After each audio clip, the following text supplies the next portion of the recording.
Hello दोस्तों। मुग़ल काल की चित्रकला आज हम पढ़ेंगे। तो आप सभी का बहुत बहुत स्वागत है आपके अपने यूट्यूब चैनल गोल पीएचडी आर्ट चैनल में। आप सभी का बहुत बहुत स्वागत है। तो देखिए, ये जो मुग़ल कला को ही दरबारी कला भी कहा जाता है और 1550 से लेकर के 1857 तक, 1550 से 1857 ईस्वी तक मुग़ल काल का समय चलता रहा। अब इसके अंतर्गत हम क्या क्या पढ़ेंगे पहले वो देख लेते हैं। तो ईरानी, बाबर, हुमायूं, अकबर, जहांगीर, शाहजहां और औरंगजेब, इतने शासक का यानी कि जो मुग़ल कला तक का आज हम पूरा इसमें कवर करने का प्रयास करेंगे। तो चलिए, बहुत ज़्यादा समय न लेते हुए अपनी बातों को आगे लेकर चलते हैं। तो देखिए, मुग़ल काल की पूर्व पीठिका पहले समझ लीजिए कि मुग़ल काल आया कहाँ से, चीज़ें कहाँ से आई, ताकि आपको समझने में कोई प्रॉब्लम ना हो।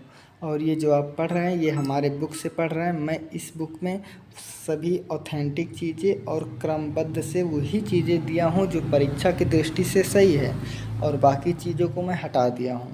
तो चलिए हम पढ़ते हैं। वैसे तो भारत में चित्रकला की शुरुआत बहुत ही पहले से हो चुकी थी, लेकिन अगर जब बात चित्रकला की आती है तो मुग़ल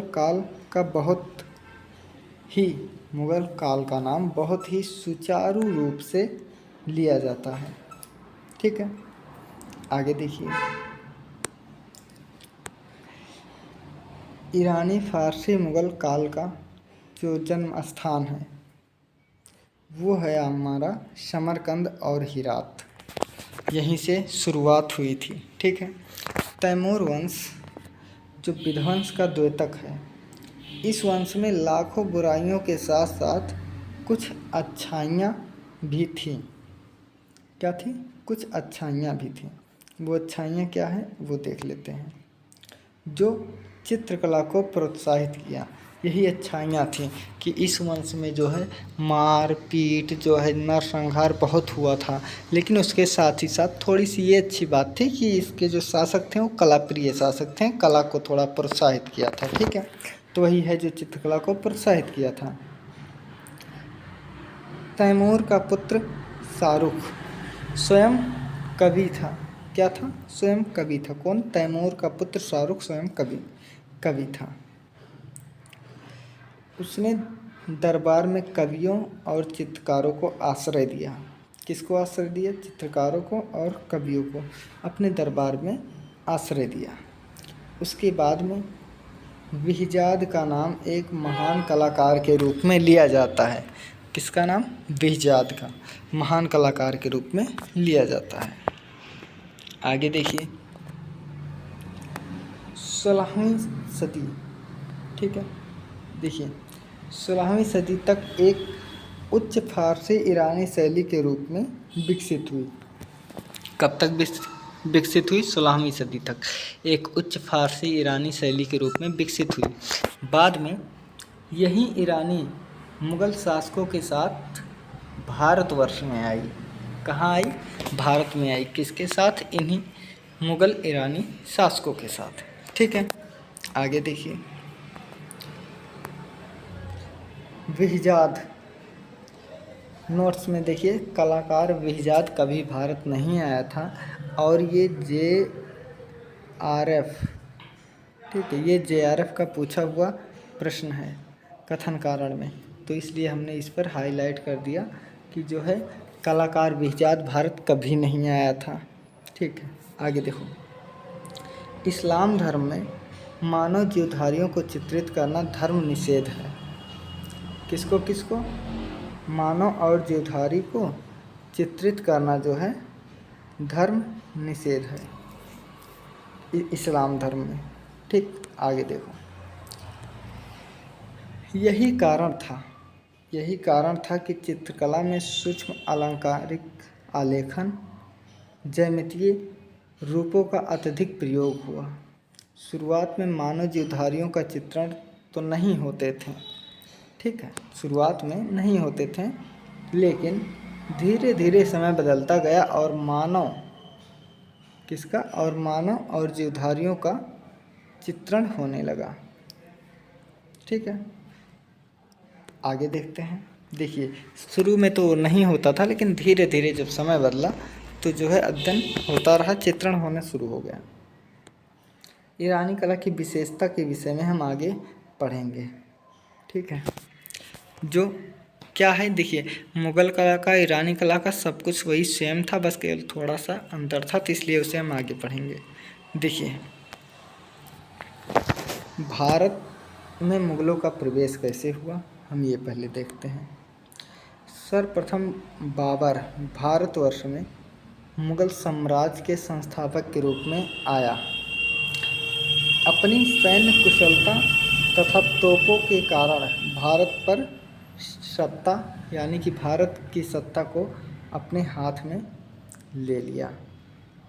ठीक है, भारत की सत्ता को अपने हाथ में ले लिया।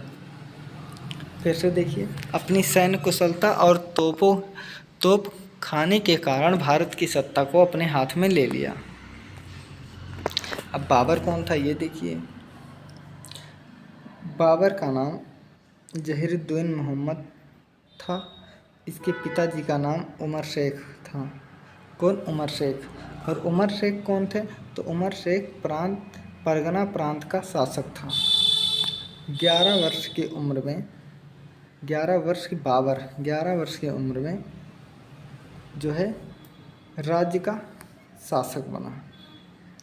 और 1503 ईस्वी में बाबर ने काबुल पर अधिकार कर लिया। कब? 1503 ईस्वी में बाबर ने काबुल पर अधिकार कर लिया। और 1505 ईस्वी में गजनी पर विजय हासिल कर ली। कहाँ? गजनी पर। कब किया था? तो ये किया था 1505 में। साथ ही साथ 1511 ईस्वी में 28 वर्ष का जब हुआ तो उसे समरकंद छोड़कर भागना पड़ा। क्यों? क्योंकि वहाँ पर युद्ध चल रहे थे, तो ये हार गया, तो इस कारण इसे समरकंद छोड़कर भागना पड़ा। उसने सिंधु पर हमला किया और फिर 1519 ईस्वी में सिंधु पार ना कर सका। 1519 में सिंधु को इसने पार नहीं कर पाया था। अब ये देखिए कि बाबर को भारत में आने के लिए किसने प्रेरित किया कि आप मेरे यहाँ आ जाओ, क्योंकि अपने मन से आया नहीं था, इसे बुलाया गया था। भारत स्वार्थी देश है ना, तो इसलिए देखो 1524 ईस्वी में दौलत खान और आलम खान, जो दिल्ली के सुल्तान इब्राहिम लोदी के चाचा थे। ठीक है, फिर से देखो 1524 ईस्वी में दौलत खान और आलम खान, जो दिल्ली के सुल्तान इब्राहिम लोदी के चाचा थे, जो लाहौर पर आक्रमण के लिए बुलाए थे। दौलत खान और आलम खान ने बाबर को 1524 में कहा, भैया आप आई जा, हमारे तरफ से युद्ध करा लाहौर में। ठीक है, तो युद्ध किए। फिर 1526 में, कब? 1526 में बाबर जो भारत में सफलता प्राप्त की। देखिए, उसको बुलवाए थे लाहौर में आक्रमण करने के लिए। फिर उसने जब लाहौर में आक्रमण कर लिया तो 1526 में उसे भारत की चीज़ें अच्छी लगने लगी, तो उसने क्या किया कि भारत में 1526 में खुद रहने लगा और जो है भारत पर अपनी सत्ता जमाने लगा। और इस तरह 1526 में उसने भारत में अपना साम्राज्य स्थापित कर दिया। अब आगे देखिए। इस प्रकार बाबर के माध्यम से भारत में मुग़ल साम्राज्य की स्थापना हुई। इसके साथ ही इस वंश की मुग़ल संस्कृति और सभ्यता का भी भारत में प्रसार हुआ। ठीक, यहाँ तक ठीक। बाबर भारत में आ गया, उसने मुग़ल साम्राज्य की स्थापना कर ली, यानी कि मुग़ल साम्राज्य की नींव भी रख ली, और इस तरह मुग़ल संस्कृति का प्रसार होता रहा। अब बाबर का कला प्रेम देख लीजिए। बाबर एक अद्भुत कला पारखी था। वह एक सिद्धस्त कवि के साथ साथ सुंदर गद्यकार भी था। क्या था? तो सुंदर गद्यकार भी था। कौन था? बाबर। ठीक है, आगे देखिए। तुर्की भाषा में बाबर की आत्मकथा। किस भाषा में? तुर्की भाषा में बाबर की आत्मकथा है।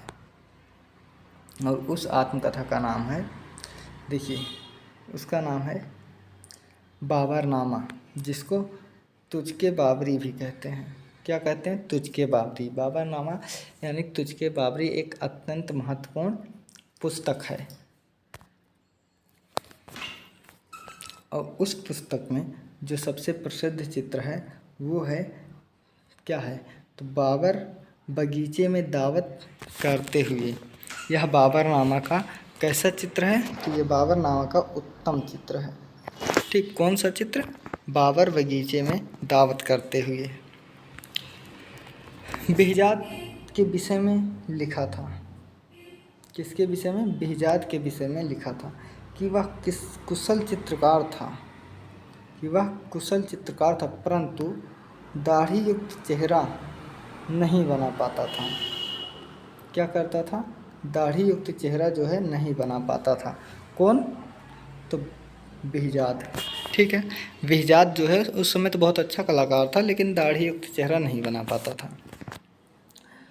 बाबर ने अन्य चित्रकार जिसका नाम है शाह मुजफ्फर के विषय में लिखा है कि वह एक अच्छा चित्रकार था, जो सादृश्य चित्र बनाने में निपुण था।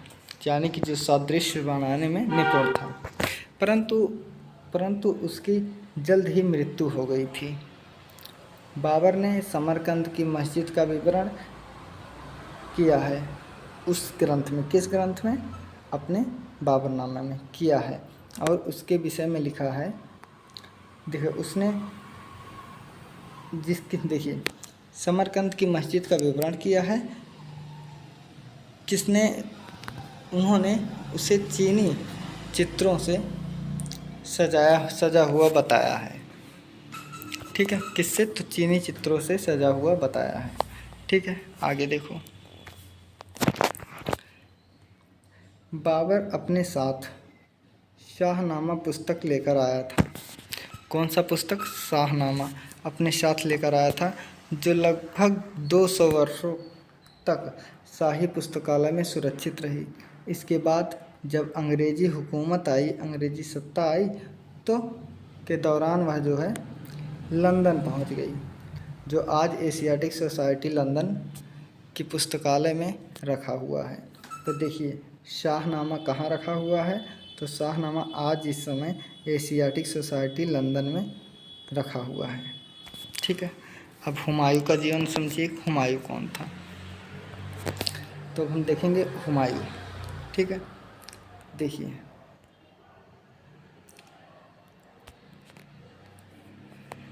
हुमायूं के विषय में देखिए।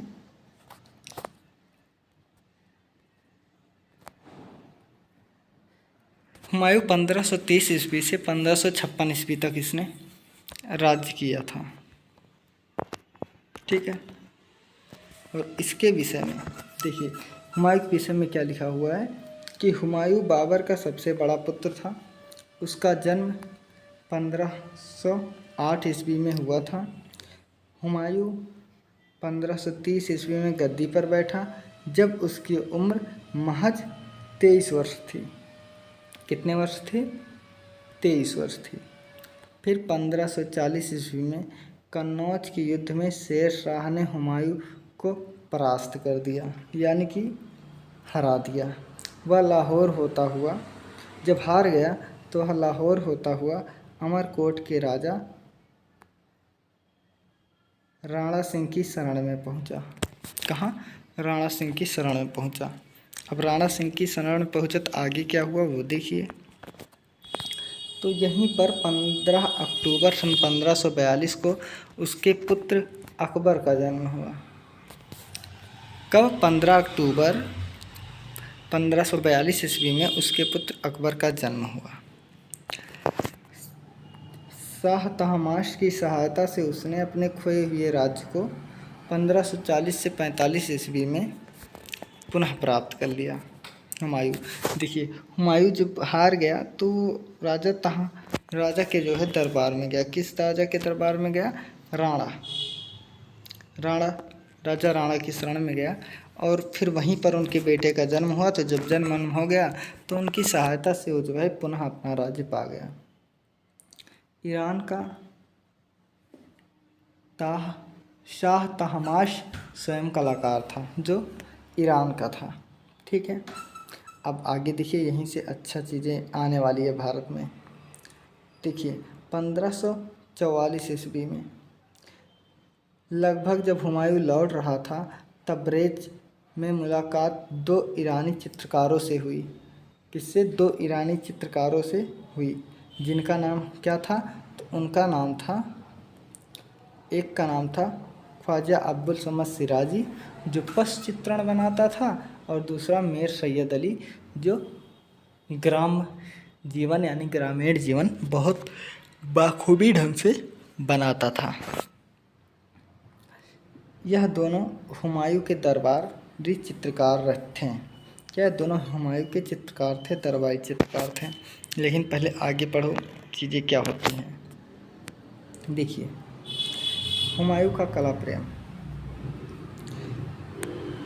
हुमायूं का कला प्रेम इस बात का प्रमाण है कि जब हुमायूं युद्ध में जाता था तो अपने साथ पुस्तकों को लेकर जाता था और अवकाश के समय पुस्तकों को देखकर अपनी कला रुचि को शांत करता था। क्या है? हुमायूं का कला प्रेम इस बात का प्रमाण है कि जब वह युद्ध में जाता था तो अपने साथ पुस्तकों को लेकर जाता था, और जब उसे समय मिलता था अवकाश के समय, तो उसको देखकर उसकी जो कला रुचि थी उसको शांत करता था। ठीक, आगे देखिए। वह एक सुंदर पंछी का कबूतर को देखा और उसको पकड़कर उसके पंख कटवाए तथा उसका चित्रण कराया। अब एक चीज़ ये आता है सोचने में, बच्चे की गलतफहमी होती है कि उसने कबूतर के पंख कटवा दिए। नहीं, ऐसा नहीं होता था। पहले ऐसा होता था कि कोई पशु, ठीक है, कोई पशु या पक्षी के अगर कोई पार्ट कट जाता था, अगर कोई कटवा देता था, तो दूसरा उस पर हमला नहीं करता था। तो हुमायूं जो है उस पंछी के, कबूतर के पूरा पंख नहीं काटे थे कि वो मर जाए, चल वल ना पाए। नहीं, हल्का सा सिर्फ काट दिए थे उसके बाल, हल्का सा, जिससे उसको भविष्य में अगर कोई देखे तो उसको मारे ना, अगर उसे पकड़े, क्योंकि उस पर पहले से किसी का आधिपत्य हो चुका है, क्योंकि हुमायूं का उस पर अधिकार हो गया था। हुमायूं ने उसे जीवन दान दिया था। ये निशान लगाया था, जिसे निशान नहीं लगाया जाता, उसी के तौर पर पक्षी को सिर्फ थोड़ा सा उसके पंख काटे थे। ठीक है, अब गलतफहमी दूर हो गई। आगे देखो, 1542 ईस्वी में हुमायूं का कांधार और काबुल पर आधिपत्य हो गया, यानी कि कांधार और काबुल पर आधिपत्य हो गया, मतलब विजय प्राप्त कर लिया। ठीक, आगे देखो। हुमायूं के संरक्षण में दास्ताने अमीर हमजा और हमजानामा का चित्रण कपड़े पर कहाँ हुआ? कपड़े पर, जो 68.32 सेंटीमीटर में हुआ था, जो पूर्णतया फारसी शैली में था। किस शैली में था? जो पूर्णतया फारसी शैली में था। परंतु बाद में इन चित्रों में भारतीय दृश्य तथा हिंदू मूर्तियों एवं भारतीय पोशाक का समावेश किया गया। देखिए, दास्तान अमीर हमजानामा तो कपड़े पर चित्रित हुआ। इस पर पहले तो फारसी प्रभाव था, लेकिन बाद में भारत के ग्राम्य जीवन, भारत की संस्कृति, हिंदू मूर्तियों और हिंदू भारतीय पोशाक, इन सब का समावेश किया गया। ठीक है, आगे देखिए। नोट, हमजानामा चित्रावली मुगल काल का उद्गम ग्रंथ माना जाता है। ये मतलब समझे, हमजानामा चित्रावली मुगल कला का उद्गम ग्रंथ, यानी कि ऐसा माना जाता है कि मुगल काल में जो कला शुरू हुई, यही हमजा नामा ग्रंथ से शुरू हुई। ठीक है, आगे देखिए। ख्वाजा अब्दुल समद सिराजी एक पेंटिंग बनाई जिसमें बालक अकबर अपने पिता हुमायूं को भेंट कर रहे थे। ठीक है, बालक अकबर अपने पिता हुमायूं को भेंट कर रहे एक पेंटिंग। यह पेंटिंग तेहरान के गुलिस्ता पोथी खाने में है। कहाँ है? तो यह तेहरान के गुलिस्ता पोथी खाने में आज भी रखी हुई है। आगे देखिए, इसके अतिरिक्त क्या होता है वो देखिए। इसके अतिरिक्त नादिर उल मुल्क हुमायूं शाही ग्रंथ जो सैयद अली मीर सैयद अली कहते हैं ना, हाँ, तो मीर सैयद अली ने चित्रित किया था। अब आगे देखिए, दास्तान अमीर हमजा और मासिर उल उमरा हुमायूं के समय की महत्वपूर्ण ग्रंथ पोथियां हैं। अब आगे देखिए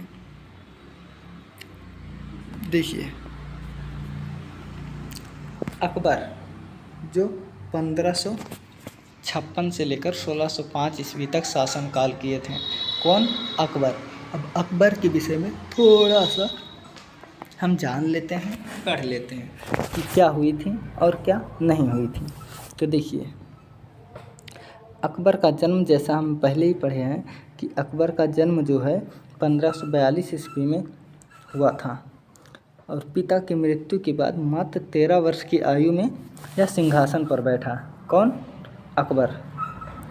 ठीक है, अकबर ने मुसलमानों की कट्टरता तोड़ने के लिए दीन इलाही धर्म की शुरुआत की। उन्होंने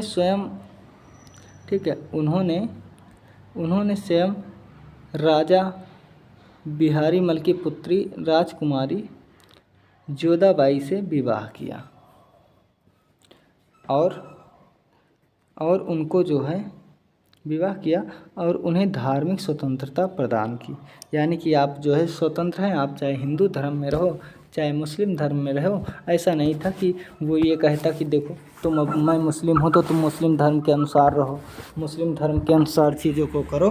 तो उसने ऐसा नहीं किया था, उसने उन्हें स्वतंत्र कर दिया था कि आप चाहो तो हिंदू धर्म के अनुसार रहो और चाहो तो मुस्लिम धर्म के अनुसार रहो। तो वो मुस्लिम से शादी करने के बावजूद भी जोधाबाई जो है हिंदू धर्म का पालन पोषण किया।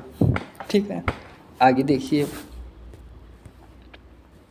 देखो, अकबर के शासनकाल में संस्कृति एवं कला, अकबर के शासनकाल में शिक्षा, संस्कृति एवं कला के क्षेत्र में पूर्ण विकास हुआ। कैसा विकास हुआ? तो पूर्ण विकास हुआ।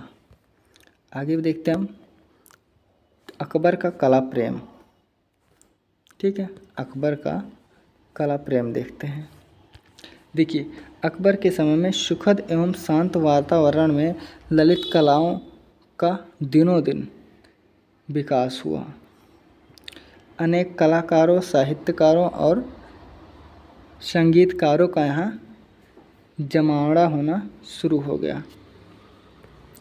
फिर तुझके जहांगीरी, यह स्पष्ट उल्लेख है।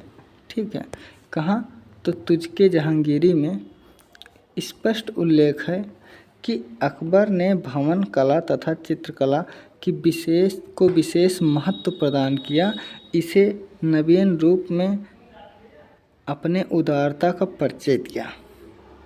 यानी कि अकबर के समय में जो है देखिए भवन निर्माण और चित्रकला पर विशेष बल दिया गया था। ठीक है, आगे देखो।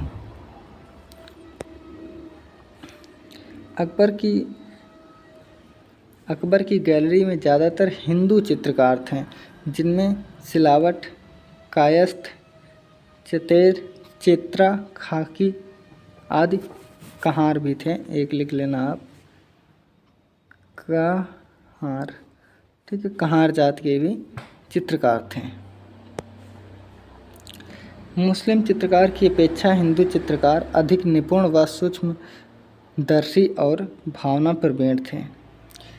इस प्रकार ठीक है। इस प्रकार अकबर के साहित्य प्रेम एवं कला प्रेम की तुलना हिंदू सम्राट विक्रमादित्य से की जाती है। किससे की जाती है? तो सम्राट विक्रमादित्य से किया जाता है। आगे देखिए, अकबर के काल में चित्रकारों की भूमिका। अकबर के शासनकाल में क्या भूमिका किस चित्रकार की थी, क्या चित्रकार क्या काम करता था, वही चीज़ें हम आगे पढ़ेंगे। देखिए, अब्बुल फजल ने आईने अकबरी में लिखा है कि बादशाह अकबर स्वयं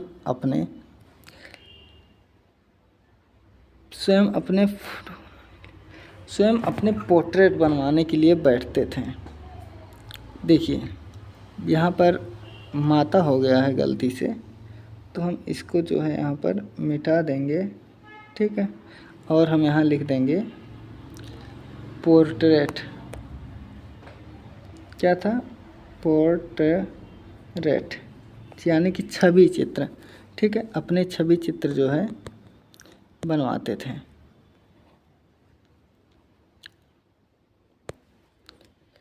बनवाने के लिए बैठते थे और दरबारियों को भी बनाने के लिए बताते थे। देखिए, इसीलिए मैं इस बुक से पढ़ा हूँ ताकि उसमें जो टाइपिंग एरर हो वो हमें पता चल जाए और हम आगे उसमें ठीक कर दें। तो वैसे अगर पढ़ते तो जल्दी जल्दी पढ़ते और हो सकता है मिस्टेक रह जाता। तो जहाँ जहाँ गलती है उसको देख रहे हैं आराम से, आज तुरंत उसे टाइप से हटा कर ठीक कर देंगे। तो ये लाभ हो गया ना। तो देखिए आगे देखो, बादशाह अकबर पंछी के साथ उनका एक प्रमुख चित्र है जो अकबर ने सबसे अधिक चित्रकारों की नियुक्ति, उनका एक सबसे अधिक, देखिए उनका एक अलग चित्र तो है ही। अकबर ने सबसे अधिक चित्रकारों की नियुक्ति फतेहगढ़ सीकरी में काम करते थे। कहाँ? फतेहगढ़ सीकरी। यह कार्य, वहाँ का जो यह कार्य था, यह कार्य जो है उनका 1570 से 1585 के बीच में किया गया था। सबसे अधिक कार्य जो हुआ था वो फतेहगढ़ सीकरी में हुआ था। कब हुआ था? 1570 से 1585 के बीच। अब आगे देखिए, 1576 ईस्वी में अकबर 27 सरदारों के साथ अहमदाबाद पर तूफानी आक्रमण किया। कहाँ पर किया था? अहमदाबाद पर तूफानी आक्रमण किया। इसके बाद कलाकार जगन्नाथ श्यामलदास, ठीक है, इसके बाद जो है कलाकार जगन्नाथ, श्यामलदास और तारानाथ, कौन? तारानाथ थे। श्यामलदास ने इस युद्ध का धार्मिक चित्रण किया। अब आगे देखते हैं। देखिए, नोट्स में इम्पॉर्टेंट चीज़ें हैं। वकायते बाबरी में 19 हिंदू चित्रकार तथा 3 मुसलमान चित्रकार थे और आईने अकबरी में 19 हिंदू और 4 मुसलमान चित्रकार थे। यहाँ तक ठीक है। आगे देखिए, आईने अकबरी के अनुसार फारूक, अब्दुल समद, मीर सैयद अली ये प्रमुख कलाकार थे, लेकिन इनके अलावा भी कुछ कलाकार थे जैसे जगन्नाथ, नंद ग्वालियरी, और आगे देखिए भीम गुजराती, धर्मदास, मुकुंद, मधु, जगन, तारा और श्यामलदास। देखिए, और श्यामलदास जिनको श्यामल कहते हैं, खेमकर्ण, हरवंश, दशवंत, बसावन, केशवलाल, महेश आदि कलाकार थे। आगे देखिए, ये तो कलाकार हो गए जो 15 हैं। इधर आगे देखिए, अकबर के समय लिखित ग्रंथ। अकबर के समय कौन कौन ग्रंथ लिखा गया था वो देखिए। तो अकबर कालीन ग्रंथों को 4 भागों में बांटा गया था। कितने भागों में? 4 भागों में बांटा गया था। तो 4 भाग कौन कौन है वो देख लेते हैं। तो पहला है भारतीय कहानी, दूसरा गैर भारतीय कहानी। आगे देखिए, आगे तीसरा जो है तीसरा है ऐतिहासिक और व्यक्ति चित्र। तो 4 कौन कौन है? पहला भारतीय, दूसरा गैर भारतीय, तीसरा ऐतिहासिक और चौथा व्यक्ति चित्र, हम पोर्ट्रेट कहते हैं। तो हम पहला पढ़ने चल रहे हैं जिसका नाम है गैर भारतीय। कौन सा? जिसका नाम है गैर भारतीय। ठीक है, देखिए गैर भारतीय में क्या है? दास्ताए अमीर हमजा, इसका फारसी प्रभाव है। इस आज इसके 150 चित्र, कितने चित्र? तो 150 चित्र आज इसके उपलब्ध हैं। गुलूक ने इसे एकत्र किया और 1925 ईस्वी में वियना में प्रकाशित कराया। आज 61 पेंटिंग वियना में, 25 साउथ केसिंगटन म्यूजियम लंदन में तथा 15 अमेरिका के विभिन्न संग्रहालय में, और भारत में 6 हैं। कौन? भारत में 6 चित्र हैं, जिनमें 2 चित्र भारत कला भवन वाराणसी में, 2 मुंबई में और 1 हैदराबाद और 1 बड़ौदा में। यहाँ चित्र हैं, एक बार फिर से सुन लीजिए। ग्लूक ने इसे एकत्र किया और 1925 में इसे वियना में प्रकाशित किया। आज 61 पेंटिंग वियना में और 25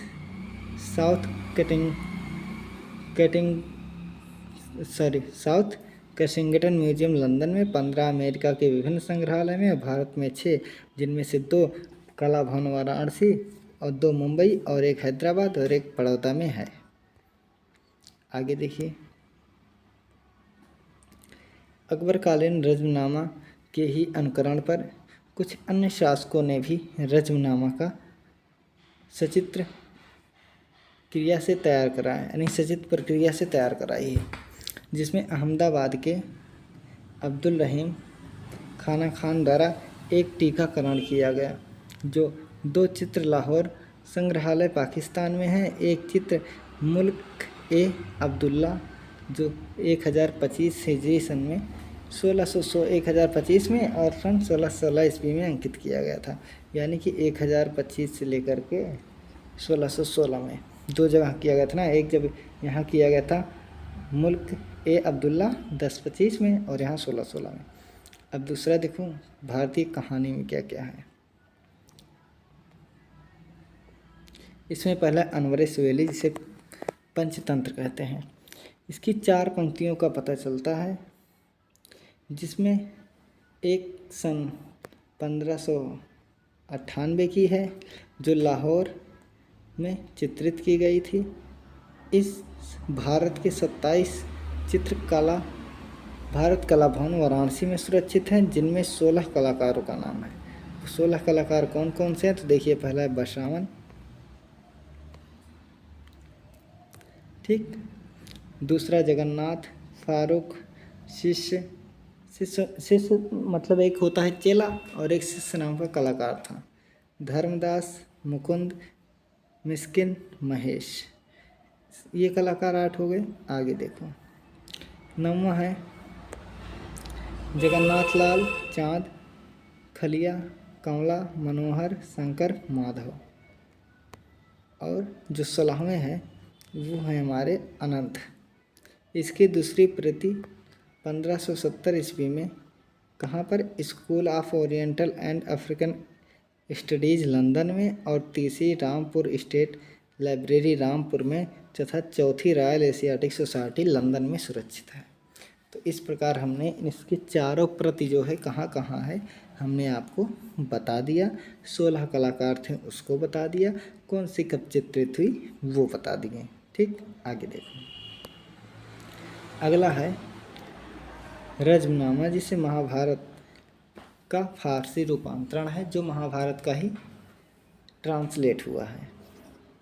कौन किया है? आगे देखो। अब्दुल कादिर बदायूनी अकबर दरबार में संस्कृत का विद्वान था। यही नहीं, वह अरबी फारसी भाषाओं का भी विद्वान था। इसको दिन रात मेहनत यानी कि इसने दिन रात मेहनत से 50 चित्रकार द्वारा 169 चित्र चित्रित किए हैं, जिनमें 24 चित्रों में दसवंत चित्रकार के कार्य हैं। इस कार्य पर 4 लाख खर्च किया गया है। और इसकी एक प्रति जो है, क्या इसकी एक प्रति जो है राजा सवाई मान सिंह के संग्रहालय में और दूसरी ब्रिटिश म्यूजियम, कहाँ, British museum and library London में है। तो इसकी कितनी प्रति है? 2। एक कहाँ है? एक है राजा सवाई मान सिंह द्वितीय संग्रहालय में, दूसरी म्यूजियम लाइब्रेरी लंदन में। आगे देखो, कर्नाल द हैडलिंग, कौन? कर्नाल द हैडलिंग ने अपनी पुस्तक जिसका नाम है रज्मनामा के 148 चित्र छापे, जिसमें बसावन लाल, तुलसी और मिस्किन का नाम है। 10 मठ ने इस ग्रंथ को तैयारित किया था। ठीक है, आगे देखिए। अब हम देखते हैं तीसरा जो है ऐतिहासिक चित्र, अकबरनामा, जो 1602 से 1605 ईस्वी यानी 3 साल के भीतर कराया गया था। इसकी संपत्तियों में British museum and library London, British museum library and London में विक्टोरिया एंड अल्बर्ट संग्रहालय और डार्विन में सिस्टर बेट्टी संग्रहालय में शामिल है। अकबर के काल में बनी अकबरनामा की यह प्रचार सर्वश्रेष्ठ है। क्या? यह अकबरनामा की यह प्रसार जो है, प्रसार जो नहीं होता है,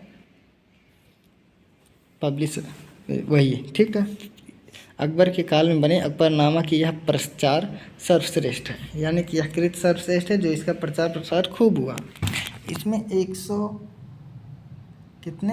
117 चित्र Victoria and Albert museum London में संग्रहित हैं।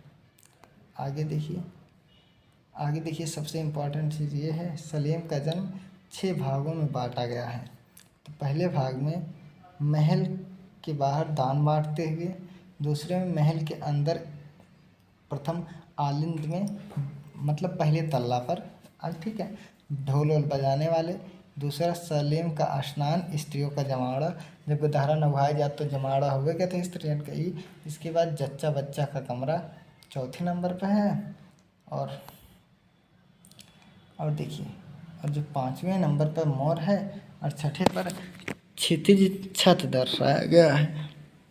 ठीक है, तो ऐसे ही सलीम का जन्म 6 भागों में बांटा गया है।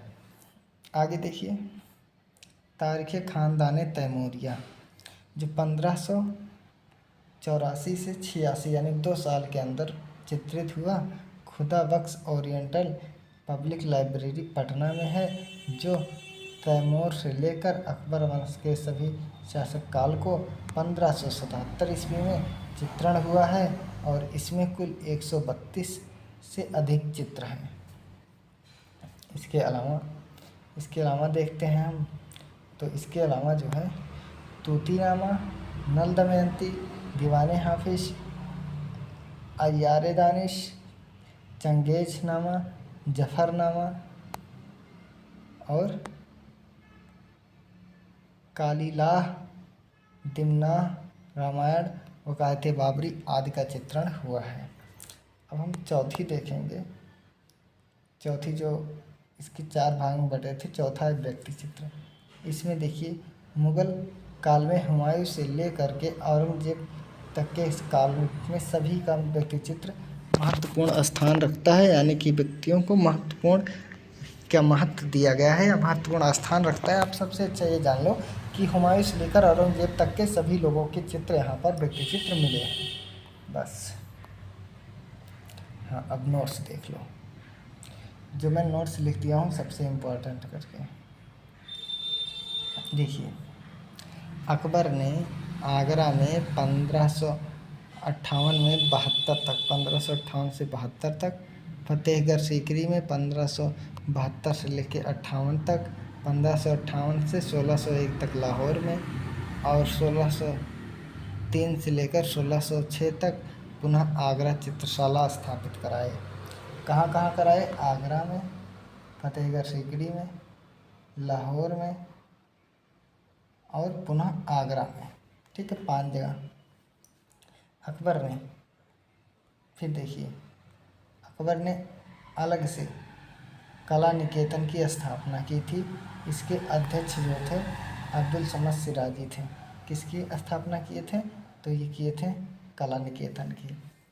ठीक, अब देखिए अकबर के प्रमुख चित्रकार कौन कौन थे। देखिए अब्दुल फजल ने आईने अकबरी में, कहाँ? आईने अकबरी में अकबर के चित्रशाला में सबसे अधिक चित्रकार का वर्णन किया है। इसमें 13 चित्रकारों का नाम विश्व भर में सर्वश्रेष्ठ है। विश्व के तमाम कलाकारों को टक्कर देते थे। जसवंत बसावन भी कुछ चित्रकारों में से थे जिन्होंने रज़्मनामा के लिए चित्रण किया है, यानी कि काम किया हुआ है। अब उन सब में पहले हम नाम देखेंगे बसावन का। किसका? बसावन का पहले नाम देखेंगे। देखिए अकबर के दरबार का प्रमुख चित्रकार थे। इन्होंने रज़्मनामा में काम किया है। रज़्मनामा बाहर के साथ ही साथ इन्होंने बाहरिस्तान जामी और दराबनामा अकबरनामा में चित्र बनाए हैं। कौन? बसावन। नोट्स देख लो।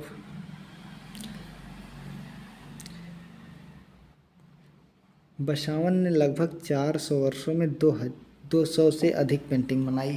कितना? 400 वर्षों में लगभग 200 से अधिक पेंटिंग बनाई हुई है। इसके बाद है नाम आता है हमारे अब्दुल समद सिराजी का।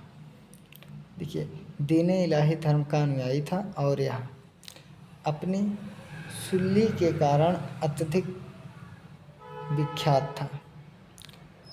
पूर्व में मीर सैयद अली ने इसका निर्देशन किया, किंतु इसके बाद ख्वाजा अब्दुल समद सिराजी के निर्देशन में पूर्ण हुआ। क्यों? क्योंकि मीर सैयद अली जी जो हैं इनकी जो है मृत्यु हो गई थी। ठीक, आगे देखो,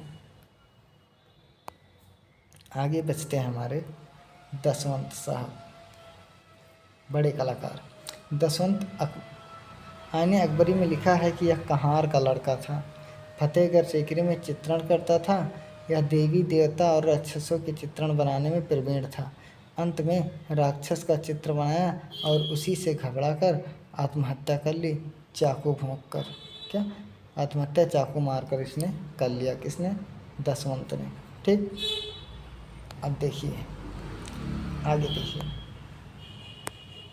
इसके अलावा जो चित्रकार का नाम का वर्णन मिलता है वो है बसावन, जगन्नाथ, फारूक, शिष्य, धर्मदास, मुकुंद, मिस्किन, महेश, जगन्नाथ, चाँद, खालिया, कांवला, मनोहर, शंकर, माधव और अनंत। ये इतने कलाकार मिलते हैं। अब हम देखेंगे जहांगीर। किसका? जहांगीर का शासन। देखिए जहांगीर 1605 से लेकर के 1627 ईस्वी तक अकबर ने चित्रकला की जो वृक्ष लगाया था वह जहांगीर के समय अपने पूरे यौवन को प्राप्त हुआ और इसके बाद अपनी जड़ता को प्राप्त हो गया। यानी कि अकबर ने लगाया था, जहांगीर के समय एकदम जवानी पर अपने हो गया और उसके बाद धीरे धीरे उसमें कमियां आने लगी। और फिर 1605 ईस्वी में जहांगीर ने अपने पिता अकबर की बागडोर संभाली। राज विस्तार व कला के क्षेत्रों को आगे बढ़ाने का कार्य किया। ठीक है, किसने? जहांगीर ने। आगे देखो नोट्स। जहांगीर का काल मुग़ल इतिहास में, ठीक है, कब? मुग़ल इतिहास में चित्रकला का स्वर्ण युग कहा जाता है। किस चीज़ का? चित्रकला का स्वर्ण युग जो है जहांगीर के दरबार में कहा जाता है। ठीक, आगे देखिए।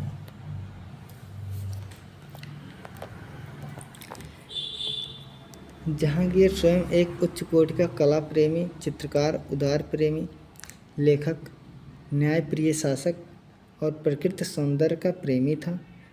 उसके पिता से कला और राज्य तथा माता से हिंदुत्व की पहचान मिली।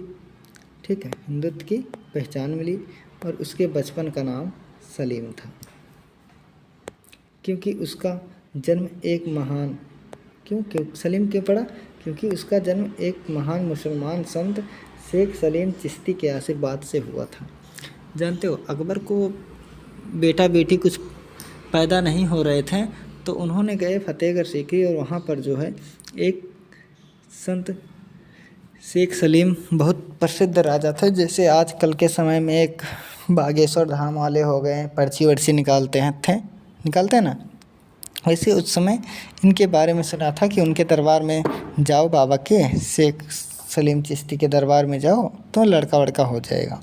तो वहाँ पर गए तो अकबर को सलीम नामक लड़का पैदा हो गया। तो इस खुशी में अब आगे देखिए,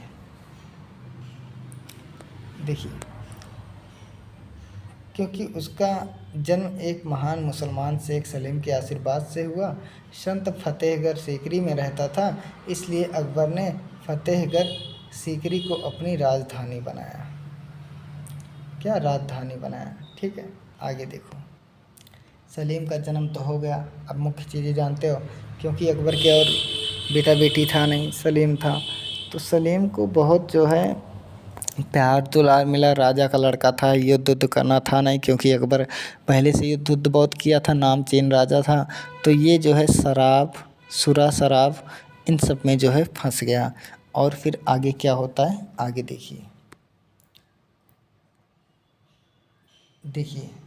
सलीम को अनारकली नामक लड़की से प्यार हो गया।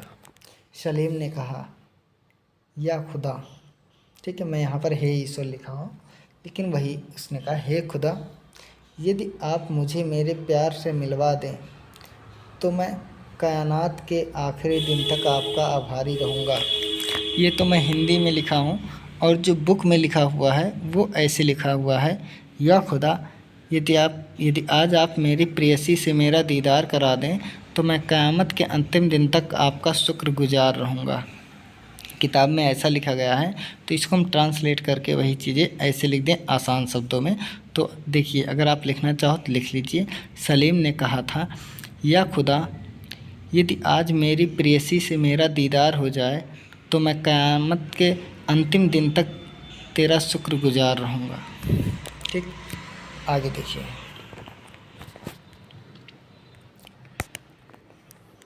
जहांगीर ने जब से रूप छवि नूरजहां को अपनी हृदय प्रिया बनाया, तभी से उसका रसिक मन चित्रकला में अधिक रमने लगा। भारतीय कला समीक्षा और समीक्षकों का यह कहना है कि सुंदरी नूरजहां के सहयोग से जहांगीर की भाव प्रमाण प्रकृति चित्रकला और विशेष प्रकृति चित्रों की ओर अधिक आकृष्ट हुई, और इसी का प्रभाव था कि उस्ताद मंसूर ने उसे सैकड़ों पुष्प को चित्रित करने का आर्डर दिया था। फिर से देखिए, कुछ कला समीक्षकों का कहना है कि सुंदरी नूरजहां के सहयोग से जहांगीर का भाव प्रमाण प्रकृति कला और विशेष प्राकृतिक चित्रों की ओर अधिक आकृष्ट हुआ, और इसी का प्रभाव है कि उस्ताद मंसूर को उसने सैकड़ों पुष्प के गुच्छे बनाने का आदेश दिया था। ठीक, अब आगे देखिए। जहांगीर जो है वो सांस का रोगी था। इसका सांस का रोगी था, और 1627 में उसका देहांत हो गया। लाहौर में उसे दफनाया गया। जहांगीर की मृत्यु के 9 वर्ष बाद नूरजहां की भी मृत्यु हो गई, और उसे भी उसी के मकबरे के बगल जो है लाहौर में दफना दिया गया। यानी कि पहले तो 1627 में जहांगीर मर गए सांस रोग से, फिर उसके बाद 9 साल बाद उनकी बीवी भी मर गई, तो जहाँ उनका दफनाए रहे वहीं उन्होंने दफनाए देन। ठीक, आगे देखो। देखिए, जहांगीर नामा की पहली प्रति जहांगीर के सिंहासन पर बैठने के 14 वर्ष बाद तैयार की गई। जहांगीर की पहली प्रति जो है जहांगीर के सिंहासन पर बैठने के 14 वर्ष में बनकर तैयार हो गई। जहांगीर ने शाहजहां को यह पुस्तक भेंट की थी। क्या? शाहजहां को, यानी कि उसने अपने पुत्र को यह पुस्तक जो है भेंट कर दी थी। और 15 वर्ष की आयु में, यानी कि अगली साल दूसरी प्रति जहांगीर ने अपने दूसरे पुत्र परवेज को भेजी। आज उन दोनों कृतियों के चित्र इधर उधर भारतीय संग्रहालय में प्राप्त होते हैं। यानी कि देखो, इसके दो पुत्र थे। पहला पुत्र इन्होंने, पहले प्रति इन्होंने अपने पुत्र जहांगीर को दे दी और दूसरा जो है परवेज को दे दी। ठीक है, आगे देखो। फिर इम्पॉर्टेंट चीज़ आप नोट्स में लिख लीजिए। जहांगीरनामा की कुछ प्रति रामपुर स्टेट लाइब्रेरी में रखा है। देखिए, जहांगीर ने अपने आत्मचित्र तुझके जहांगीरी, कहाँ पर?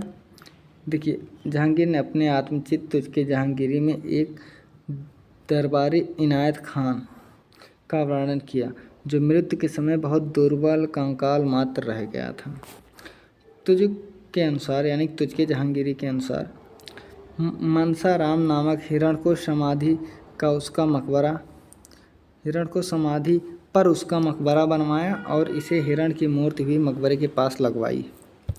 देखिए, मनसा राम नामक हिरण को समाधि पर उसका मकबरा बनवाए थे अपने, जहांगीर जहाँ मरे थे, और वहीं पास में उसकी मूर्ति भी लगवाई थी। अब फिर इम्पॉर्टेंट चीज़ देख लीजिए। तुझके जहांगीरी में जहांगीर ने एक स्थल पर कश्मीर में बनवाई चित्रदीर्घा का वर्णन है कि तुझके जहांगीरी में ऐसा वर्णन है कि जहांगीर ने कश्मीर में एक कला दीर्घा के लिए चित्रदीर्घा भी बनवाया था। ठीक है, आगे देखो। इस प्रकार चित्रकला का समय 1620 ईस्वी माना जाता है। इस प्रकार शीश महल नूरी चश्मा का निर्माण जहांगीर ने अजमेर में कराया था और यह एक सुंदर चित्रकलाओं से सुसज्जित कराया था। अनेक धार्मिक तथा जीवन संबंधित यूरोप चित्र उपलब्ध कराए थे, यानी बनवाए थे। जहांगीर का बचपन प्रसिद्ध ईरानी चित्रकार अकारिजा तथा उसके पुत्र अब्बुल हसन के साथ बीता था और प्रसिद्ध मुसाफिर ख्वाजा अब्दुल समद के पुत्र शरीफ का वह सहपाठी था, यानी कि इनके साथ यह पढ़ता था। ठीक है, आगे देखो। जहांगीर कालीन चित्रकला।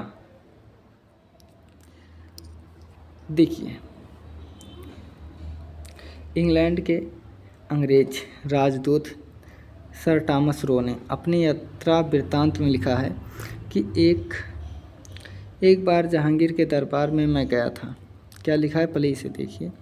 कहा कि एक बार मैं जहांगीर के दरबार में गया था, जहां उसने जहांगीर को देने के लिए एक चित्र मैडोना और शिशु का चित्र जहांगीर को बहुत पसंद आया और उन्होंने वह चित्र एक रात के लिए ले लिया।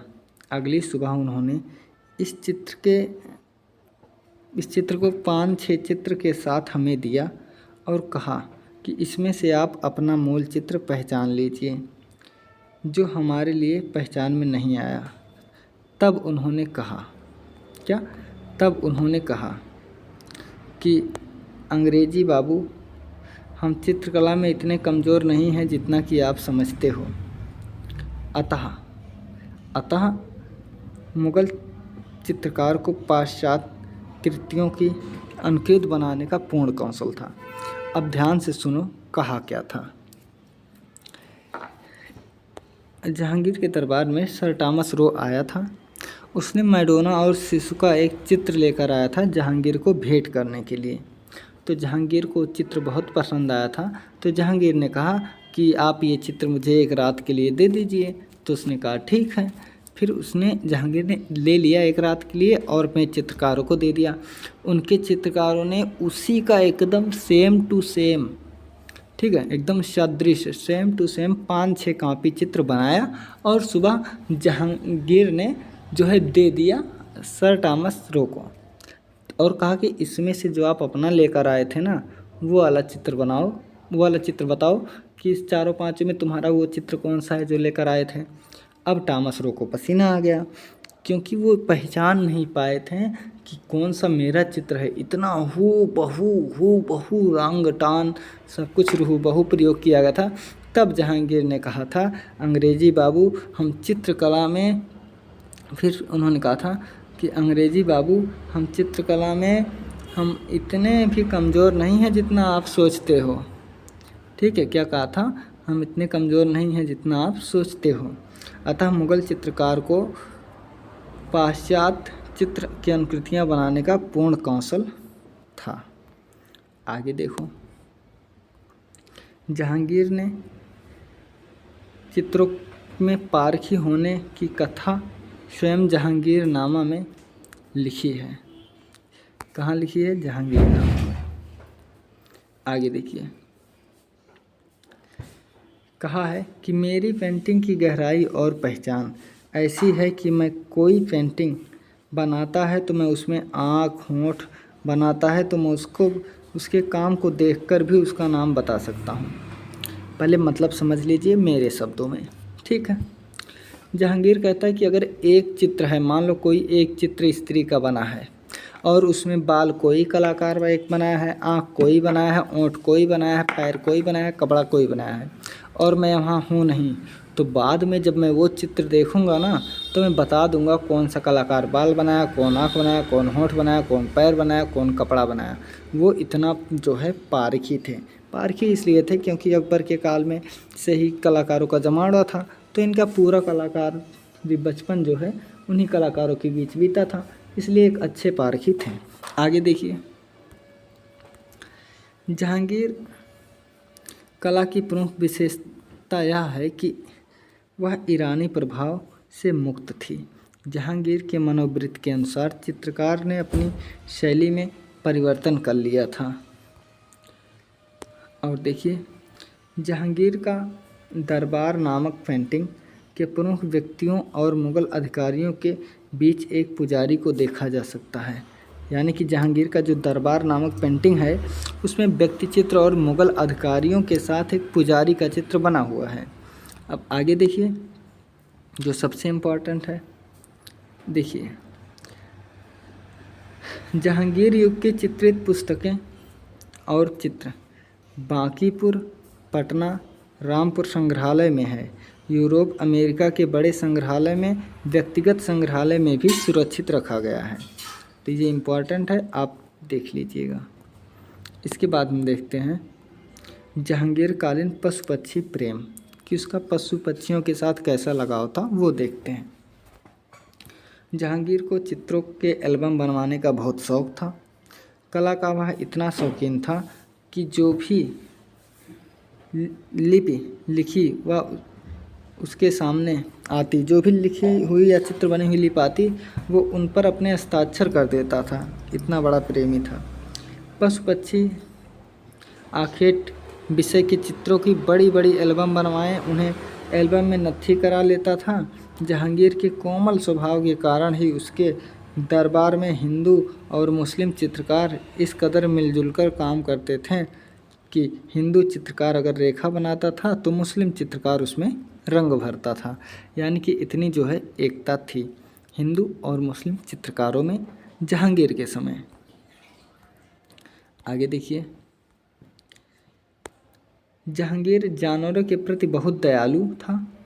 एक बार उसने एक हाथी को ठंडे पानी में कांपते देखा तो उसने पूरे तालाब को ही गर्म करा दिया। सैनिकों को आदेश दे दिया, पूरे गर्म तालाब का पानी गर्म करा दो जिससे हाथियां इसमें नहाएं और अपनी क्रीड़ा करें। अब व्यक्ति चित्र देखिए, व्यक्ति चित्र जहांगीर ने न केवल अपने दरबार के कुलीन पुरुष का चित्र बनवाए, ठीक है, साथ ही साथ उन्होंने शासक, राजकुमार, गायकों और साधारण लोगों के भी चित्र बनवाए थे। तो हम पहले देख लेते हैं कि जहांगीर के काल में महिला कलाकार कौन थी।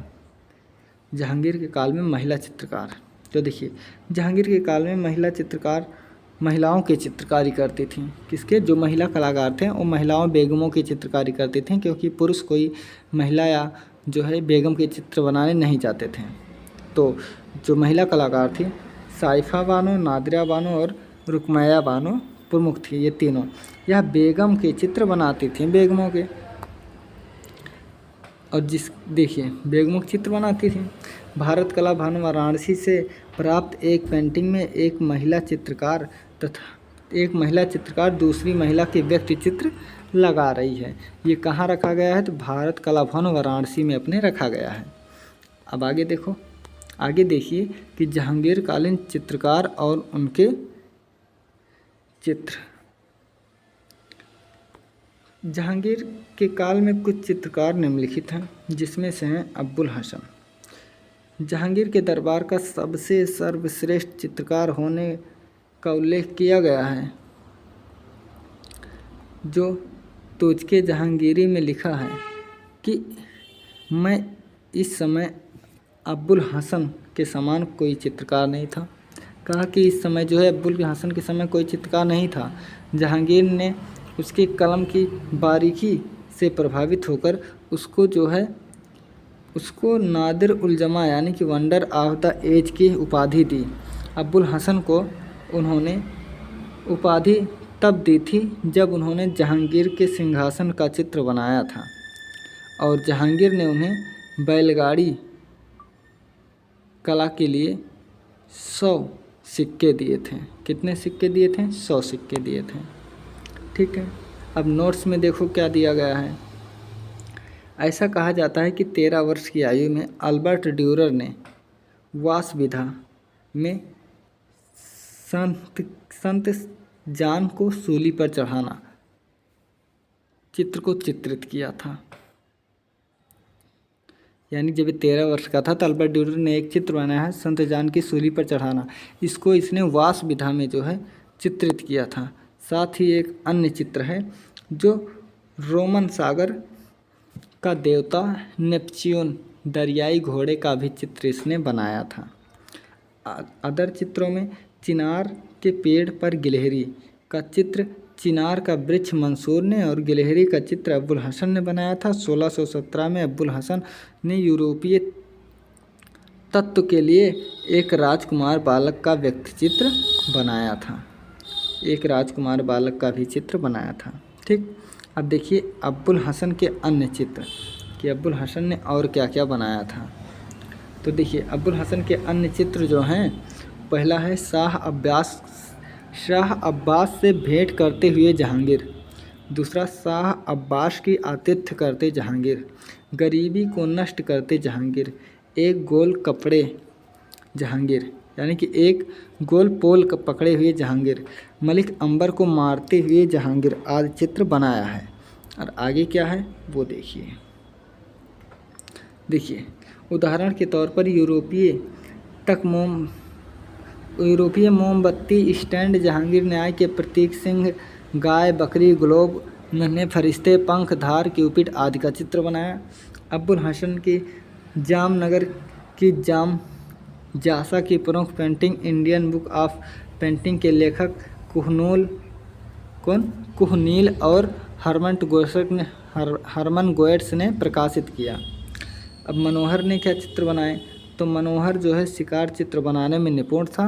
जहांगीर का चित्र शेर का शिकार करते हुए जहांगीर नामक चित्र बनाया था। इसकी एक प्रति मॉस्को में, दूसरी प्रति ऑक्सफोर्ड में है, जो काला हिरण विक्टोरिया अल्बर्ट म्यूजियम लंदन में रखा हुआ है। अब इसके बाद है हमारे बिशनदास साहब। तो देखिए सभी व्यक्ति चित्र बनाने के लिए प्रवीण थे। शाह अब्बास नूरजहां का शबीह चित्र तथा शेख सूफी संत का चित्र जो है बिशनदास ने बनाया था। अब यहाँ पर कुछ अन्य चित्रकार के नाम हैं जो आप देख लीजिए। अब्बुल हसन, विचित्र, दौलत, मंसूर, हाशिम, गोवर्धन, उसके बाद हैं मोहम्मद नादिर आदि। देखिए मंसूर का क्या रोल है वो देख लीजिए। देखिए मंसूर पशु पक्षी और वनस्पति बनाने में सिद्धस्त था। तुर्की मुर्गा, चकोर पक्षी, साज पक्षी भारत बादशाह द्वारा भेंट स्वरूप भेजा गया विश्व प्रसिद्ध बाज का चित्र कोलकाता संग्रहालय में रखा गया है। जानवरों में जेब्रा की पेंटिंग प्रमुख रूप से उल्लेखनीय है। मंसूर पेंटिंग में नक्काश काम करता था, इसलिए खुद को वो नक्काश मंसूर कहलाना पसंद करता था। साथ ही अमल ए बंदा ए जहांगीर मंसूर, नादिल उल अस्त, राज दरबार का दास मंसूर उल्लेखनीय है।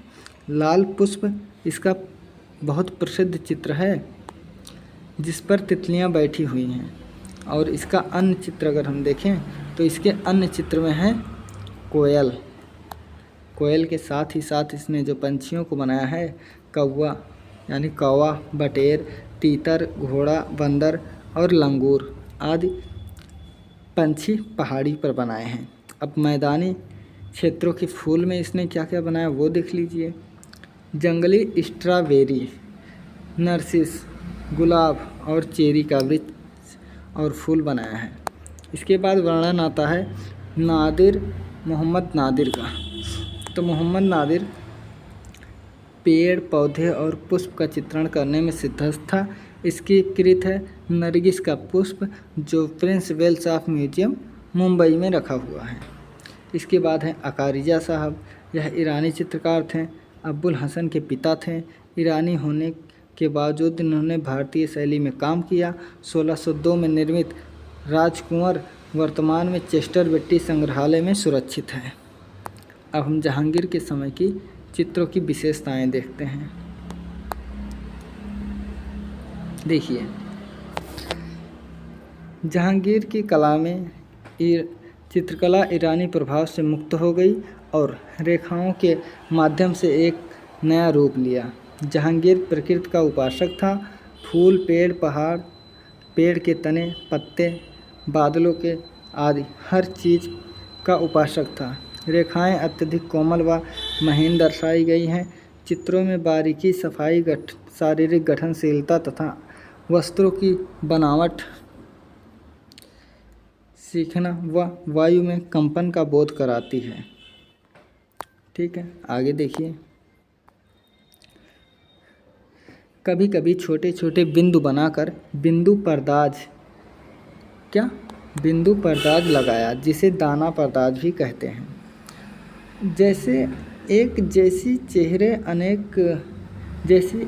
चेहरे जैसे नाक, होंठ, ललाट, घुट्टी, सीमांत रेखाएं बनाई गई हैं। हिंदुओं से संबंधित धार्मिक पौराणिक चित्रण हुआ है।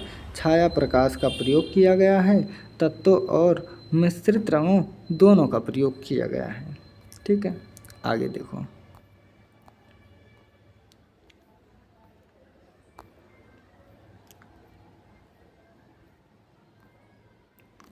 बस थोड़ा सा और है, थोड़ा सा देख लीजिए। ठीक है, अब आ गया शाहजहां का काल।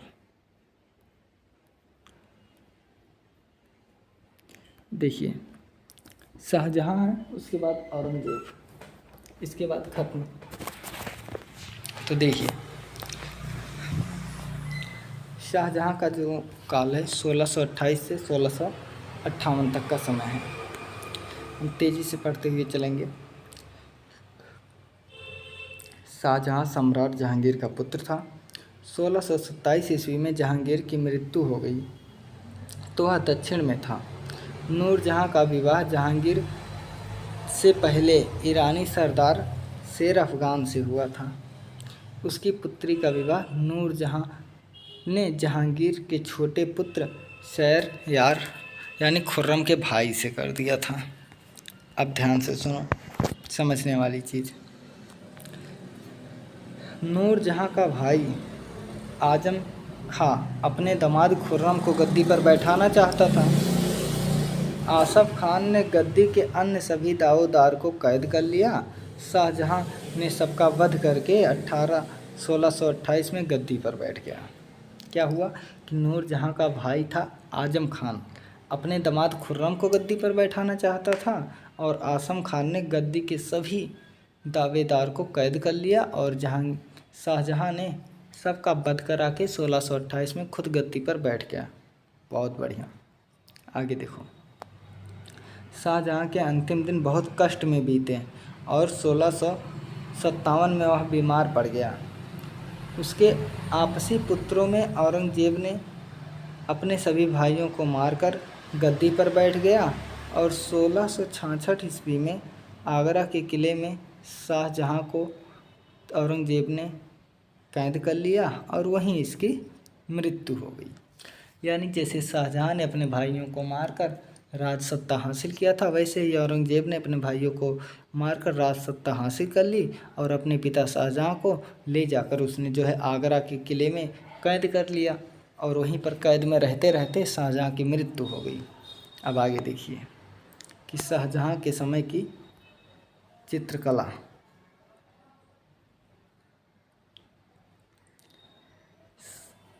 इसके शासनकाल में चित्रकला का बहुत ज़्यादा काम नहीं हुआ, लेकिन चित्रकला बंद भी नहीं हुआ। यानी कि बहुत ज़्यादा काम तो नहीं हुआ, लेकिन ऐसा भी नहीं है कि उसने चित्रकला को बंद करा दिया, नहीं, वो भी घिसी पिटी चल रही थी। वाचस्पति कैरोला के अनुसार अकबर से लेकर जहांगीर तक की मुग़ल चित्रकला की जो विशेषता शासकों की जो स्वाभाविक रुचि दिखाई दी थी वह कभी नहीं दिखी। यानी कि अकबर जहांगीर के समय में जो कला बनी थी वो शाहजहाँ के काल में कभी नहीं दिखाई दिया। इसके बाद देखिए सर टॉमस रो के बारे में कहा गया है कि जब उन्होंने शाहजहाँ को एक घड़ी उपहार में भेंट की तो उन्होंने कहा, इसके प्रतिक्रिया में बोला कि घड़ी की जगह अगर उन्हें एक नवनिर्मित तेल का चित्र भेंट किया गया होता तो उनको अधिक प्रसन्नता होती। इस प्रकार जो है शाहजहाँ की कला का प्रेम का अंदाज़ा लगाया जाता है। अब देखिए दारा शिकोह की कला। किताबों में दारा शिकोह के बारे में ना के बराबर लिखा गया है, लेकिन हम कंटेंट को इकट्ठा करके आपको दे रहे हैं कि दारा शिकोह के समय क्या क्या हुआ था, जबकि कलाकार भारत के कला जगत के कलाकार इसको बहुत छिपा कर रखे हैं। तो देखिए शाहजहाँ का पुत्र दारा शिकोह कला प्रेमी ही नहीं था बल्कि कवि और संस्कृत का विद्वान था। तो इसने क्या किया था, ये देखिए दारा शिकोह ने 40 चित्रों का मुरक्का चित्रधर को, जो अब इंडियन ऑफिस लाइब्रेरी लंदन में है, इसने 40 चित्रों का मुरक्का बनवाया था जो इंडियन ऑफिस लाइब्रेरी लंदन में सुरक्षित है। दूसरा, मुग़ल बादशाह शाहजहाँ के पुत्र दारा शिकोह महल की खिड़की से नटों के चलन को देख रहे हैं। ये तस्वीर राष्ट्रीय संग्रहालय नई दिल्ली में है। दारा शिकोह सूफी संत के साथ, जो यह भी चित्र जो है राष्ट्रीय संग्रहालय नई दिल्ली में सुरक्षित है। अगला चित्र है 4 नंबर। दारा शिकोह ने एक मुरक्का एल्बम बनवाया जो अपनी पत्नी नादिरा बेगम को 1641-42 में भेंट किया था। उसके बाद 1740-50 की अवधि में टेम्परा से चित्रित राष्ट्रीय संग्रहालय नई दिल्ली में सुरक्षित एक चित्र है जिसका नाम है दारा शिकोह की बारात। ये इतना वर्णन दारा के जीवन काल से संबंधित मिलता है। अब हम आगे देखते हैं कि शाहजहाँ कालीन पांडुलिपियाँ। इसमें जो है शाहजहाँ के समय की पांडुलिपियाँ निम्नलिखित है। पहला, सोज ओ गुदाज 1630 से ईस्वी में ब्रिटिश म्यूजियम लंदन में रखा गया है। गुलिस्तान जो 1646 बार्लिन लाइब्रेरी ऑक्सफोर्ड में रखा गया है। अगला चित्र जो है कुलियात चेस्टर बेट्टी लाइब्रेरी डाल्बिन में रखा गया है। जाफ़र खान की मसनवी जो 1663 में बना था। अब पादशाहनामा 1656-57 में रॉयल लाइब्रेरी बिंडसर में संग्रहित है। इसमें निम्न कलाकारों का नाम मिलता है: बालचंद्र, प्यार, मिरर,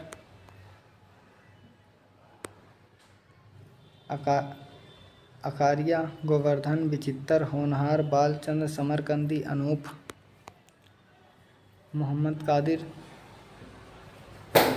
ठीक है, कौन कौन? मोहम्मद कादी और अनूप। अब देखिए शाहजहाँ कालीन वास्तुकला। ठीक है, देखिए शाहजहाँ के शासनकाल में भवन निर्माण का कार्य अत्यंत महत्वपूर्ण रहा, जिसकी प्रेरणा से उसकी पत्नी मुमताज़ थी। ताजमहल के वास्तुकार उस्ताद अहमद लाहौरी ने ताजमहल की रूपरेखा बनाई। विश्व प्रसिद्ध ताजमहल 1631 से 53 तक निर्माण शाहजहाँ ने कराया था। अब देखते हैं हम शाहजहाँ कालीन आगरा की इमारत। ताजमहल 1631 से 53, दीवाने आम 1631 से 40 तक है। इसके बाद देखिए दीवाने खास 1635, मच्छ महल 1635, शीश महल 1631 से 40, खास महल 1631 से 40, नगीना मस्जिद 3140, 16 मोती मस्जिद 1648 और जामा मस्जिद 1644 से 1656। आगे है शाह बुर्ज मस्जिद जो 1631 से 40 तक है। अब देखते हैं कि शाहजहाँ कालीन दिल्ली के मस्जिद में शाहजहानाबाद 1638 में, जामा मस्जिद 1644 में, लाल किला 1639 में, दीवाने आम 1639 में, दीवाने खास 1639 में, मोती महल 1639 में, हीर महल 1639 में और रंग महल 1639 में। यानी कि दिल्ली की सभी महलें जो है लगभग एक ही साल में निर्मित की गई। अब देखिए शाहजहाँ कालीन चित्रों के विषय, वैभव, संबंधित राजदूत के चित्र, पूर्वजों एवं सम्मानित व्यक्तियों के चित्र, गोष्ठी के चित्र, बेगमों के चित्र बना है। फारूक सियर ने के समय विलासिता के चित्र अधिक बने हैं। किसके? फारूक सियर के समय। आगे देखते हैं।